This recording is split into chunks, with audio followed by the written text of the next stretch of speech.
Salut tout le monde, c'est Elodie de Brise Santé. Je suis tellement ravie de vous retrouver aujourd'hui pour cette vidéo un peu plus cocoon, on va dire. Je vous en avais parlé. Et j'avoue que ça faisait un petit temps que j'y pensais. Et donc vous avez vu, j'ai intitulé ça Autour d'un thé. Donc ce sera une série de vidéos un peu plus spontanées, on va dire. Un peu plus comme quand je marche en fait finalement, mais ici voilà, autour d'un thé, j'avais envie d'appeler ça comme ça, je trouvais ça assez convivial, assez sympa. Donc si vous voulez aussi vous pouvez mettre sur pause et aller vous faire une petite tasse de thé, et donc pour passer ce petit moment ensemble en fait de manière un peu plus intime si on peut dire. Et donc dans ces vidéos en fait je vais plus vous parler, enfin je peux partir sur un sujet ou faire plutôt une sorte de papotage si on peut dire ça comme ça. Et donc ce sera un peu moins, alors il y aura toujours des conseils, mais je vais plus vous partager par exemple mon expérience et ce sera un petit peu moins, on va dire, pédagogique. En tout cas j'espère que ça va vous plaire. Ça faisait longtemps que j'avais envie de les faire en effet, mais j'osais pas trop parce que je suis pas du genre à commencer à raconter toute ma vie. Voilà, il y a beaucoup de youtubeuses et de youtubeurs qui étalent un peu leur vie comme ça. C'est pas mon intention du tout. Moi ce que je veux surtout vous partager c'est mon expérience aussi à travers différents sujets, puis pour que ça puisse aussi vous inspirer et que vous aussi vous puissiez avancer et évoluer dans votre vie. Alors si vous voyez des petites, je sais pas si vous la voyez, une petite tête poilue ici qui dépasse, c'est mon chien, donc c'est Nala, c'est un petit cocker, elle est vraiment adorable, donc si à un moment vous voyez qu'elle vient près de moi, vous inquiétez pas, je crois qu'on aurait dû l'appeler Prit tellement elle est pot de colle. Mais voilà, donc on a un invité surprise dans la vidéo. Donc aujourd'hui j'avais particulièrement envie, il y a eu pas mal de demandes et puis moi je vous avais déjà quand même partagé cette envie de vous parler de l'hypersensibilité parce que moi j'ai réussi à mettre un mot dessus il n'y a pas si longtemps que ça et ça m'a permis vraiment de comprendre pas mal de choses et de pouvoir être plus conscient de ça dans mon quotidien. Et donc, attention, l'hypersensibilité, il y a une différence avec l'hyperémotivité. Il y a des gens qui sont très émotifs, mais c'est pas pour autant qu'ils sont hypersensibles. Et donc, voilà, j'avais envie de vous partager un peu qu'est-ce que c'est l'hypersensibilité, comment est-ce qu'on peut faire finalement pour vivre au quotidien aussi avec ça. Et aussi vous partager finalement ma propre expérience par rapport à cette hypersensibilité. Alors j'aimerais vous dire de tout cœur, si c'est votre cas, si vous êtes une personne hypersensible ou que vous connaissez dans votre entourage des personnes qui le sont, faut surtout s'enlever de la tête que c'est une faiblesse, que c'est quelque chose de mal, que c'est un défaut. L'hypersensibilité, à partir du moment où on parvient en fait à gérer cette hypersensibilité et à vraiment en faire une force, ça peut vraiment être très positif dans votre vie et dans celle des personnes qui vous entourent. Mais c'est souvent vu en effet comme une faiblesse, comme quelqu'un qui va tout le temps pleurer, qui va être sensible, qui va être fragile, c'est une fragilité. Et pour moi, c'est pas du tout ça, c'est vraiment justement, ça peut être une force. Et c'est juste apprendre à gérer cette hypersensibilité.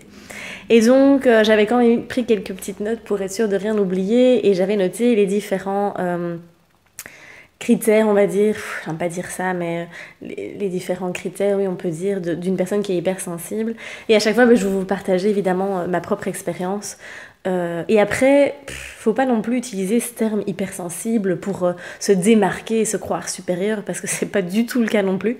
C'est juste que les personnes hypersensibles ont un autre mode de fonctionnement au niveau de la pensée, au niveau de la réceptivité, on va dire. Alors la première caractéristique, c'est vrai que qui est très marquante chez une personne hypersensible, c'est vraiment qu'elle ressent tout x10 quoi. Donc toutes les émotions, tout est vraiment multiplié par 10, si pas plus. Et donc, c'est une personne qui va vraiment capter aussi les émotions des autres, mais qui va vivre les émotions de manière multipliée. Et donc, quand on n'est pas conscient, quand on ne sait pas qu'on est hypersensible, on se demande ce qui nous arrive de toujours. Moi, je me souviens avant, je vivais les émotions x10. C'est vrai que j'ai tendance à vite... quand je regarde un film, je suis dans le film et je vis les choses avec la personne et forcément, forcément on pleure plus facilement, on se marre, moi je me marre parfois toute seule devant un film, mais pas parce que c'est comique, mais parce que je veux dire la personne est en joie, Enfin, c'est vraiment un bête exemple que je vous donne. Vous allez me dire, oui, mais beaucoup de gens font ça. Mais c'est plus profond que ça. Quand j'écoute une musique, j'ai vraiment des frissons, j'ai vraiment les larmes aux yeux, enfin, ça me transperce. Et c'est vrai que quand on ne sait pas encore qu'on a cette hypersensibilité, finalement, on se demande un peu si on n'est pas... Enfin, on pense que c'est une fragilité, en effet, et on pense que tout le monde ressent ça aussi. Et donc, on fait, par exemple, enfin, moi, ça m'arrive souvent de faire écouter une musique à mon chéri ou autre, et moi, je suis tellement touchée par cette musique, et bah, l'autre, la personne à côté dit que ouais, elle est bien. Et je comprends pas. Et enfin, au début, c'était vraiment ça. Je disais, mais enfin, mais comment est-ce qu'il peut pas ressentir la même chose? Et donc voilà, on se pose plein de questions par rapport à ça. Mais une fois qu'on a mis le doigt dessus, enfin sur cette hypersensibilité, ben, on commence à comprendre que ben, voilà, nous on a en effet ces ressentis qui sont x10 et donc on va vraiment vivre les émotions d'une toute autre manière. Ensuite, il y a l'intuition, évidemment, l'intuition qui est beaucoup plus développée, mais que lorsque... Enfin, je sais pas comment... Si vous êtes hypersensible, n'hésitez pas à partager votre ressenti, votre vécu aussi dans les commentaires sous la vidéo. Mais en tout cas, moi, ça a toujours été le cas, c'est que j'ai toujours pensé que j'étais un extraterrestre. Je me suis toujours sentie très différente des autres. Parce que justement j'avais ces ressentis qui étaient x10, que je capte, en fait, je capte les émotions des autres à tel point que ça me bouffe une énergie, mais de fou, parce que je vais vivre la tristesse de l'autre, je vais vivre la colère de l'autre, et je vais vraiment... ça va me prendre beaucoup, beaucoup d'énergie, ça va me pomper de l'énergie. Et donc, enfin, vous verrez, cette vidéo n'aura peut-être pas de structure, mais c'est pas grave, voilà, c'est vraiment spontané. Mais donc, revenons à l'intuition. L'intuition, ben, en fait, quand on pense qu'on est différent comme ça et qu'on n'arrive pas à gérer cette hypersensibilité, on va en fait se bloquer et on va essayer de rentrer dans le moule. Moi, c'est vraiment ce que j'ai fait. C'est que j'ai voulu rentrer dans le moule voilà, que la société donne aussi, que la société demande. Et du coup, je me suis coupée avec mon intuition, avec mes ressentis, mes besoins profonds. Et à partir du moment où on commence à comprendre ben, qu'on n'est pas un extraterrestre ou qu'on n'est pas quelqu'un de bizarre, et que en fait cette intuition elle est là, ben, on commence à se reconnecter petit à petit et à écouter ben, ses propres besoins, à oser dire non, à oser exprimer son point de vue aussi, même s'il est différent des autres. Et donc ça c'est aussi un point essentiel, et enfin un point important, je veux dire, quand on est hypersensible, c'est qu'on a cette intuition qui est plus développée, donc on va sentir les choses aussi, et ce qui va, quand on arrive à bien l'utiliser, être un super outil, on va dire. Donc on est plus vite touché aussi, forcément, puisque comme on est... alors, il y a les personnes susceptibles et puis il y a les personnes, en effet, qui vont plus vite être touchées. Je ne sais pas si on peut vraiment appeler ça de la susceptibilité.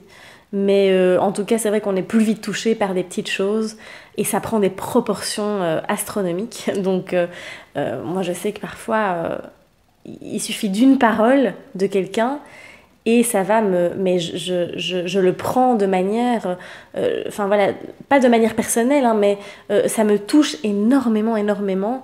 Et il faut vraiment que j'apprenne à... Enfin voilà, j'ai appris en effet à évacuer ça et à ne pas le prendre non plus, même pas spécialement personnellement, mais à pouvoir m'en détacher en fait. Donc c'est vrai qu'on est plus vite touché également. Donc c'est apprendre aussi à se protéger finalement. Ensuite, ben, forcément, les personnes hypersensibles ont vraiment...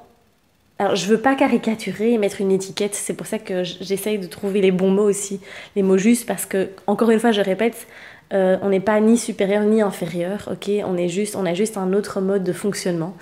Mais donc, les personnes, en effet, qui sont hypersensibles vont avoir beaucoup d'empathie. L'empathie va être très, très développée.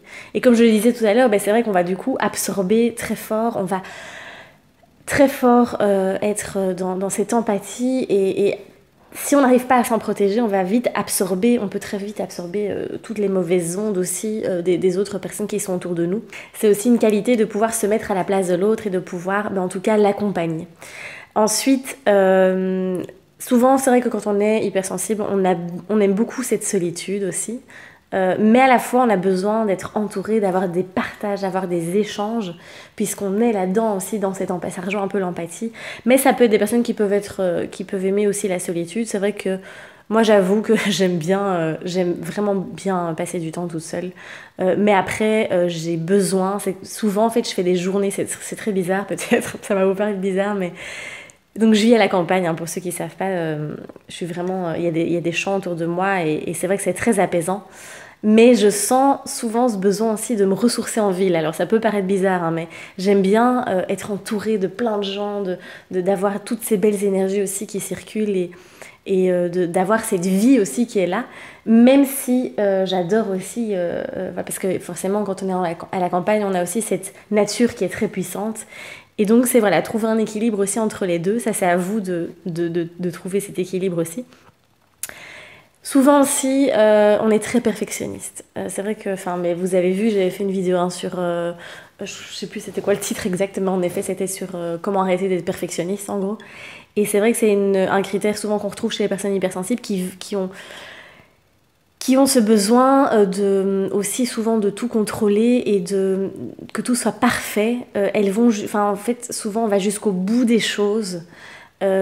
Et on va vraiment être attentif aux moindres détails. Donc le moindre détail est très important en fait. Et on va longtemps, enfin je sais pas vous, mais si vous l'êtes, mais moi je suis très indécise. Je vais vraiment analyser en profondeur le moindre détail pour être sûre de faire le bon choix. Et si je fais pas le bon choix après, ben évidemment ça devient un peu plus compliqué. Du coup ça apprendre à finalement lâcher prise, ça j'en parlerai par la suite. Mais donc cette recherche de la perfection, cette recherche du moindre détail, et souvent c'est lié aussi à cette sorte de contrôle aussi qu'on a besoin pour se sentir bien. La chose avec laquelle j'ai dû beaucoup travailler, c'est ce mental qui est non-stop, qui est très agité, qui est vraiment qui turbine. C'est souvent les personnes qui sont hypersensibles vont avoir un mental qui est très comment dire, très actif, un peu hyperactif comme ça. Et donc parfois on a juste envie de mettre qu'il y ait un bouton off, quoi. Off. Et donc moi ce qui m'a beaucoup aidé, parce que voilà, je cogite tout le temps et c'est pas la cogitation négative du tout, hein. C'est justement c'est une créativité qui est là non-stop et j'ai toujours plein d'idées qui arrivent, plein. Il y a un flux d'idées, il y a un flux de pensées, d'analyses. Quand je vais rentrer, par exemple, je vais chez un nouveau thérapeute, j'invente sophrologue ou enfin peu importe. J'arrive dans le cabinet, je sens déjà s'il y a des bonnes ondes ou pas et je vais analyser tout, je vais imaginer la personne, comment elle est, enfin le mental est non-stop en action en fait. Et ce qui m'a énormément aidé, c'est la méditation et le yoga.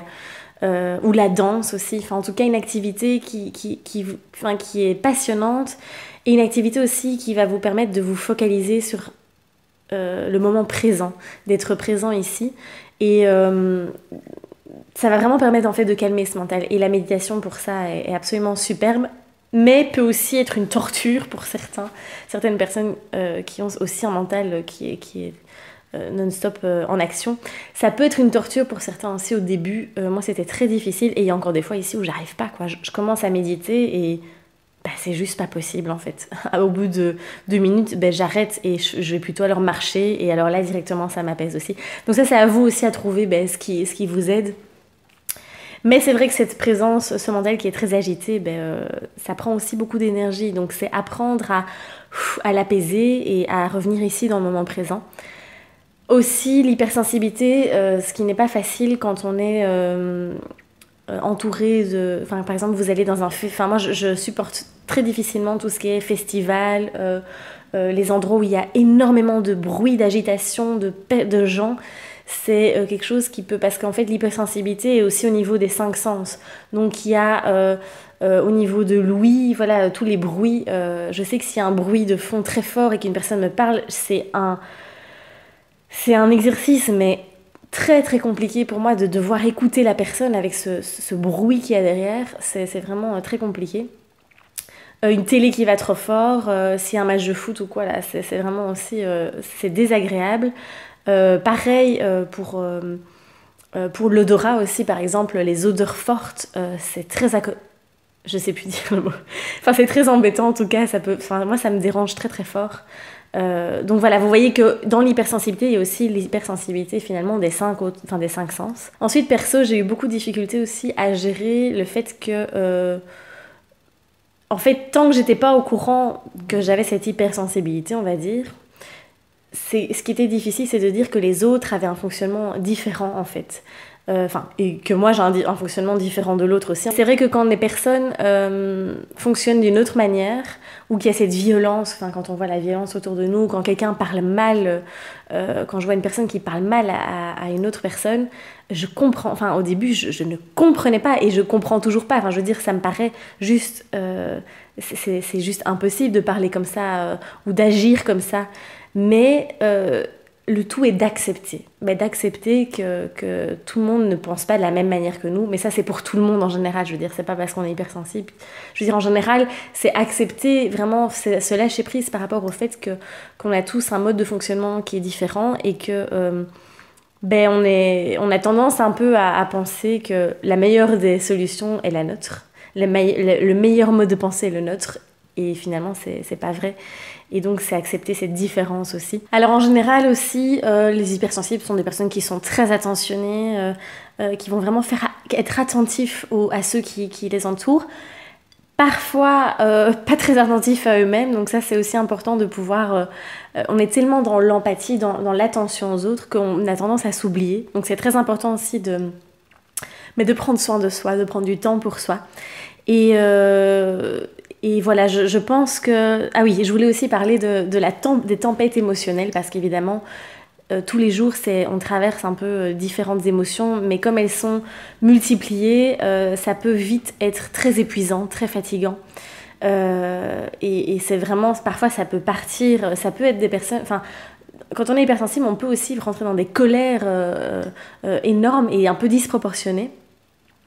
C'est apprendre à gérer ses émotions. Alors j'ai écrit un article hier sur vivre et libérer les émotions. N'hésitez pas à aller le lire sur brilledesanté.com, parce que voilà, j'explique dedans vraiment cette importance de vivre l'émotion, de l'accueillir et ensuite de pouvoir la libérer, parce que c'est vraiment tellement important de libérer ces émotions. Elles sont là pour nous faire passer un message. Mais clairement, il y a un moment où il faut qu'elle sorte du corps, il faut vraiment la laisser partir, parce que sinon on se retrouve à accumuler tout ça à l'intérieur de nous, et ça peut créer évidemment des problèmes de santé, surtout quand on est hypersensible et on traverse des émotions fois 10, vraiment d'apprendre à gérer ses émotions, à la libérer surtout. Donc ça, c'est vraiment super important. Évidemment, il y a aussi cette hypersensibilité au point de vue physique. Quelqu'un d'hypersensible, c'est vraiment important. Alors, je suis désolée si cette vidéo est super longue. Vous pouvez la regarder en plusieurs fois, mais voilà, il n'y a rien à faire. C'est un petit moment un peu plus cocoon, donc je prends le temps. Donc, il y a aussi l'hypersensibilité au niveau physique. C'est-à-dire que c'est important aussi, quand on est hypersensible et qu'on capte finalement beaucoup de choses aussi, c'est de prendre soin de soi avec une alimentation équilibrée, avec une gestion du stress, le fait de bouger son corps aussi. Et je parlerai aussi des bienfaits du yoga dans une prochaine vidéo. Le yoga, pour ça, a été une révélation vraiment, en tout cas pour ma part, de pouvoir finalement débloquer aussi tout ce qui était bloqué dans mon corps, les tensions, les énergies, tout ce qui était bloqué, de pouvoir aussi réactiver ce mouvement et vraiment ce flux dans le corps. Donc c'est important aussi au niveau physique de libérer tout ça et de pas avoir l'effet éponge, de pas être une éponge. Parce que alors c'est comme ça qu'on développe des problèmes de santé. Et moi, ça a été entre autres mon cas, évidemment, d'une accumulation émotionnelle tellement forte qu'à un moment, le corps, faut que ça sorte, quoi. Donc voilà. Alors je vais vous donner aussi quelques pistes qui, moi, m'ont aidé en tout cas à vraiment pouvoir gérer cette hypersensibilité au quotidien. Et la première chose, c'est, comme je le disais, de se protéger au niveau des énergies, des mauvaises ondes qui peuvent arriver. Alors ça, après, bon voilà, c'est à vous de voir si vous êtes suffisamment ouvert. C'est vrai qu'il y a des protections aussi au niveau plutôt énergétique, on va dire, des visualisations à faire pour vraiment se protéger aussi. Des personnes négatives, il y a des personnes toxiques, j'en parle souvent aussi. C'est vrai que voilà, c'est apprendre à ne pas tout absorber comme une éponge, mais pouvoir se protéger pour garder son énergie aussi. Ensuite, écoutez votre rythme, parce que voilà, on peut plus vite aussi être sensible aux différents changements de saison, aux différents, enfin je sais pas, au temps qu'il fait dehors, enfin peu importe. Écoutez votre rythme, si vous êtes une femme aussi par rapport à votre cycle menstruel. C'est super important de se respecter, de respecter ce rythme-là. Ensuite, enfin donc comme en général, on a cette créativité qui est très développée. Après, il ne faut pas être hypersensible pour avoir cette créativité développée, hein, mais voilà, ici c'est un critère qui revient souvent en tout cas. Pratiquez-la, développez-la, faites une activité créative qui va vous permettre vraiment de l'activer et de la développer, parce que c'est vraiment super important qu'elle ne soit pas bloquée, qu'elle ne soit pas éteinte. Rallumez votre créativité. Ensuite, le lâcher prise, hein. Je sais que c'est un mot qui fait souvent très peur. Mais vraiment travailler ce lâcher prise à travers des exercices de sophrologie, de la méditation, du sport, enfin peu importe, mais vraiment accepter ce qui est et lâcher prise. La méditation évidemment va vraiment vous aider aussi par rapport à ça. Gérer les émotions, apprenez vraiment à gérer les émotions. Alors tout ce que je vous dis là, moi je suis encore je suis en apprentissage, hein. Je suis loin d'être parfaite, ça c'est clair et net. Et je crois que c'est quelque chose qu'on apprend au fur et à mesure au quotidien. Ensuite, accepter les autres et les situations aussi, de pouvoir se dire que de pas toujours être... moi je me rends compte que je dis souvent ça me rend dingue ces trucs-là, et j'apprends, à chaque fois que je le dis, j'en prends conscience et je me dis ok, ça sert à rien, parce que ça va vraiment te rendre dingue en fait de toujours, dès qu'il y a quelque chose qui me dépasse, avant je disais toujours mais ça me rend dingue, et je me mettais vraiment dans de la colère finalement. Mais c'est pas d'accepter et de se dire ok je fais rien, mais c'est de simplement oui accepter ce qui est, et que les autres peuvent être différents de nous, qu'on peut avoir différents points de vue, et que tout le monde ne pense pas comme nous, n'a pas cette empathie, cette sensibilité non plus. Et donc voilà, tout ça pour vous dire que quand on arrive à gérer cette hypersensibilité, c'est vraiment une force, c'est vraiment une qualité, c'est vraiment un cadeau de la vie. Enfin en tout cas moi je le vois comme ça. Mais en effet, je sais que c'est un travail au quotidien aussi à faire, enfin un travail, c'est pas un truc lourd à faire, mais voilà, ça on apprend jour après jour. Et une fois qu'on a pu mettre aussi un mot, c'est un soulagement aussi de plus dire mais qu'est-ce que j'ai? C'est quoi mon problème? C'est quoi pourquoi je suis si différente? Qu'est-ce que j'ai? Je viens d'une autre planète. Et d'ailleurs, je pense que je vous l'avais déjà dit dans une autre vidéo, mais j'ai trouvé ça assez fantastique. Mon thérapeute en soins énergétiques m'avait dit mais tu n'es pas une extraterrestre, tu es une terrestre extra en fait. Et j'ai trouvé ça absolument magnifique. Donc si vous vous dites toujours je suis une extraterrestre, dites-vous que vous êtes un terrestre ou une terrestre extra. Donc voilà, je terminerai cette vidéo sur cette chouette petite phrase. Et en tout cas, j'espère que vous aurez passé un bon moment.